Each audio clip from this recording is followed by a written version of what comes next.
皆さんこんにちは、アグネスちゃんです。今私香港に帰ってます。ホテルの中で隔離中です。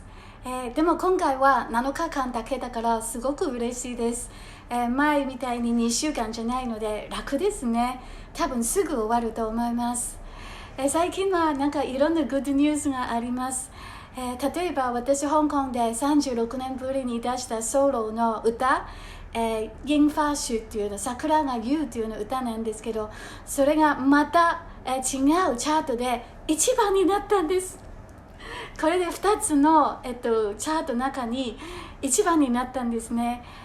今度のチャートは華語金曲榜と言いまして、中国語の歌の金歌っていうんですけど、ゴールデンヒッツですねのチャートなんですけど、これはだから中国とか台湾とか香港の歌全部吹きくれまして、広東語とか北京語関係なくのチャートなんですね。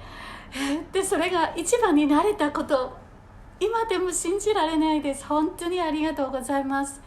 なんかまだ、この中国語の歌を聴いているその人の間に私のファンがいるんだなと思って、ものすごくなんか報われた、この歌一生懸命作ったし、すごい嬉しいです。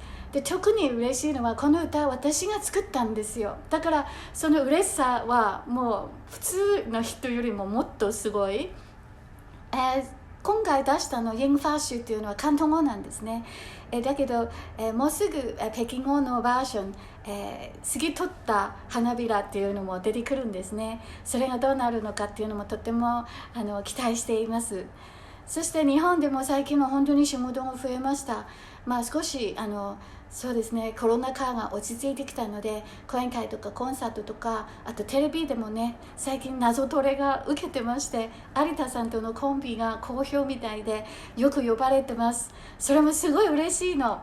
細かい話なんですけど、謎トレの中で東大クイズっていうのあるじゃないですか。全然できないのよ、いつも。そしたらもうたくさん本を買い込んで毎日練習してた。そしたら前回の収録でなんと答えられたんです。もうすごく嬉しくて、もうこれからも努力し続けたいなと思っているんです。なんか努力すれば報われるっていう感じが最近本当にそう感じているんですね。香港が隔離が必要だからなかなか帰ってくることができなくて、でも今回、隔離が7日なんですけど、あと4日間くらいしかいられないのよ。また香港から日本へ戻って仕事なんですけど、この間でも母と会えるからすごい嬉しい。だから隔離は辛いけど、母に会えるのはもう辛いのは大丈夫、我慢できます。そしてもう一つは、私やけどしたんですよね。皆さん見えますか？今もちょっとテープ貼ってるんですけど、ほぼ治ってきてました。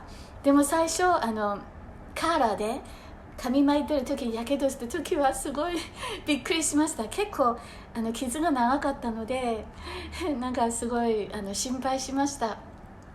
実は絵本の発表会とかもテープ貼ったままで出たんですよね。でも最近かさぶたが少し取れて傷が少しになりました。そしてそのかさぶた取れた後もそんなに跡は残ってないんです。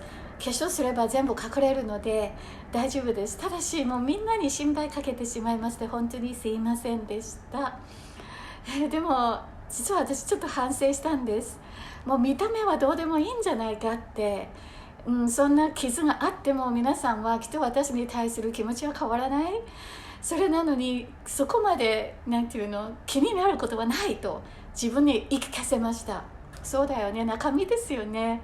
そうです。もう顔で勝負っていうのは恋愛でもないのでね、そんなに気にすることはないとちょっと反省しました。でもおかげさまであまり傷残ってなかったので安心しました。ありがとうございます。本当にもう心配かけてすいませんでした。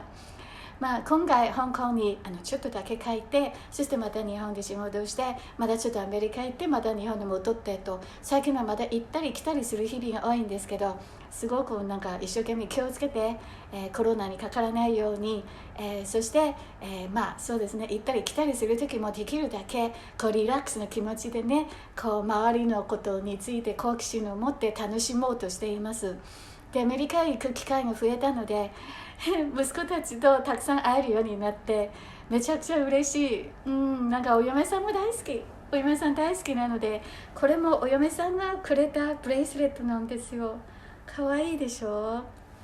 なんか本当にいいお嫁さんが来てくれたなと思いまして、最近本当に感謝の気持ちでいっぱいなんです。ただ世の中はね、いろんな問題が起きて、ちょっと思い出すとちょっと辛い気持ちになるんですけど、みんなで平和で平穏で生活ができるように早くそういう、状況になったらいいなと思います。私も一生懸命祈ります。そして一生懸命活動します。それでは今回はここまで。また次回皆さんとお話ししたいと思います。聞いてくれてありがとうございました。バイバイ。